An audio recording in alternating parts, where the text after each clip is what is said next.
आप देख रहे हैं प्रेरणा संवाद। मैं हूं पल्लवी। आज के प्रमुख समाचारों पर एक नजर। अयोध्या में सिर्फ घाट तक सीमित नहीं रहेगा दीपोत्सव, श्री राम मार्ग भी होगा दीपों से रोशन। भगवान श्री राम के भव्य मंदिर के आकार लेने के बीच इस बार रामनगरी अयोध्या के दीपोत्सव का आकार भी वृहद होगा। इस बार दीपोत्सव सिर्फ सरयू नदी के दोनों तट तक ही सीमित नहीं रहेगा, बल्कि लखनऊ गोरखपुर राजमार्ग पर श्री राम मार्ग तक इसका विस्तार होगा। इसके लिए राजमार्ग के दोनों छोर पर भगवान श्री राम की मूर्तियां लगाई जा रही हैं। साथ ही इन मार्गों पर रामायण से जुड़े प्रसंगों को जीवंत करते हुए सजाने संवारने की योजना पर भी कार्य चल रहा है। दीपोत्सव की तैयारियों को लेकर जिलाधिकारी ने कहा कि जब श्रद्धालु इस मार्ग से गुजरेंगे तो उन्हें साक्षात अनुभव होगा कि वे आध्यात्मिक नगरी अयोध्या में प्रवेश कर रहे हैं।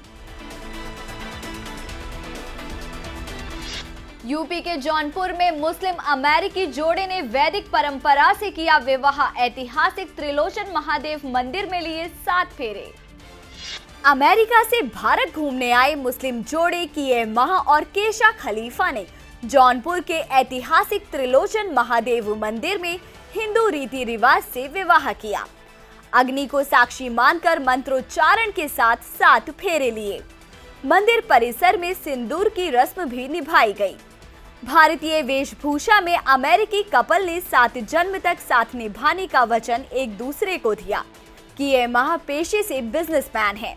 पिछले 5 साल से दोनों वाराणसी घूमने आते हैं। घाट पर घूमने के दौरान वे भारतीय संस्कृति और हिंदू परंपराओं से अत्यंत प्रभावित हुए।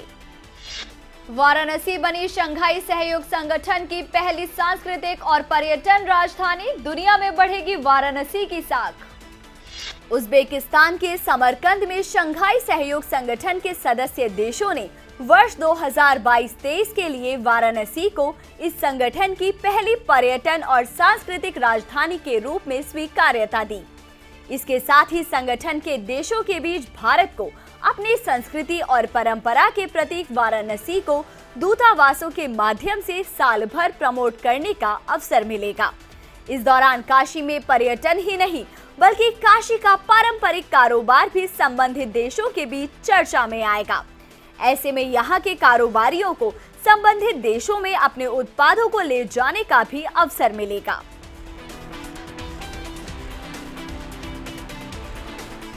$230 करोड़ तक पहुंचा 11 महिलाओं से शुरू हुआ डेयरी कारोबार। गांव की महिलाएं बनी परिवार की आर्थिक शक्ति। बुंदेलखंड में अधिकतर गांवों में महिलाएं छोटे छोटे काम कर परिवार के गुजर बसर के लिए मुश्किल से कुछ आमदनी कर पाती हैं, जिससे बच्चों की जरूरतें और परिवार के खर्चे पूरे नहीं हो पाते। जो महिलाएं पहले दिन रात जुटे रहने के बाद भी महीने में 1,500 रुपए से अधिक नहीं कमा पा रही थीं, आज वही महिलाएं करोड़ों रुपए के वार्षिक टर्नओवर वाली कंपनी को प्रवीणता से संचालित कर रही हैं। इस महिला सशक्तिकरण का सशक्त उदाहरण है बुंदेलखंड की बलिनी मिल्क प्रोड्यूसर कंपनी। अभाव और गरीबी से जूझ रही 11 महिलाओं ने स्वयं को सशक्त करने और आय का माध्यम बनाने के लिए बलिनी मिल्क प्रोड्यूसर कंपनी की शुरुआत की। प्रारंभ में इन महिलाओं को आजीविका मिशन से सहयोग मिला तो कारोबार तेजी से बढ़ने लगा। महिलाओं की आमदनी 5,000 महीना तक पहुंचने लगी तो आसपास की महिलाओं में भी कंपनी से जुड़ने की इच्छा जगी। 3 वर्षों में यह संख्या 40,000 को पार कर गई। आज इस कंपनी में 41,000 महिला सदस्य हैं। साथ ही इस कंपनी का सालाना कारोबार भी बढ़कर 230 करोड़ रुपए का हो गया है। कंपनी का पूरा प्रबंधन महिलाओं के हाथों में है। हिंदू लड़के से प्रेम प्रसंग के चलते कट्टरपंथी मुवीज अहमद ने अपनी ही बेटी को उतारा मौत के घाट। पुलिस ने किया गिरफ्तार। कट्टरपंथी मुवीज अहमद को अपनी बेटी का हिंदू युवक से प्रेम करना इतना नागवार गुजरा कि उसने अपनी बेटी को ही गोली मार दी। घटना अलीगढ़ के गांव नगला कसाब की है, जहां पिता का आरोप है कि उसकी बेटी का एक हिंदू युवक के साथ प्रेम प्रसंग चल रहा था जो उसे पसंद नहीं था। वह उसका निकाह अपने समाज में कराना चाहता था, जबकि लड़की प्रेमी से ही शादी करना चाहती थी। इससे नाराज मूवीज ने 312 बोर के तमंचे से अपनी बेटी की हत्या कर दी। पुलिस ने मूवीज अहमद को गिरफ्तार कर लिया है। मूवीज के पास से तमंचा भी बरामद हुआ है। पुलिस ने बताया कि घटना में केस दर्ज कर आवश्यक कार्रवाई की जा रही है। अब एक नजर आज की प्रमुख सुर्खियों पर।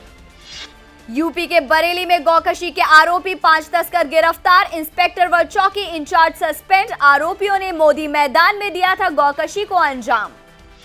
यूपी के अमरोहा में लव जिहाद के मामले में मिली पहली सजा, दोषी मुस्लिम युवक को 5 साल की कैद। अमरोहा की बेटी को मिला न्याय। लखीमपुर खीरी में युवती से दुष्कर्म का प्रयास करने वाले युवकों को बचाने वाला दरोगा निलंबित, दोनों मुस्लिम युवक गिरफ्तार। यूपी में चमकते ट्रैक और हरियाली बताएगी आ गया स्टेशन, कई रंगों से रंगा होगा ट्रैक, किनारे लगेंगी फूल पत्तियां। यूपी में मदरसों के सर्वे को लेकर मची खलबली, सरकारी फैसले के खिलाफ देवबंद में आज उलेमाओं की बैठक, 500 से ज्यादा उलेमा होंगे बैठक में शामिल। आज के समाचारों में इतना ही, फिर लेकर आएंगे कुछ नए समाचार, तब तक के लिए नमस्कार।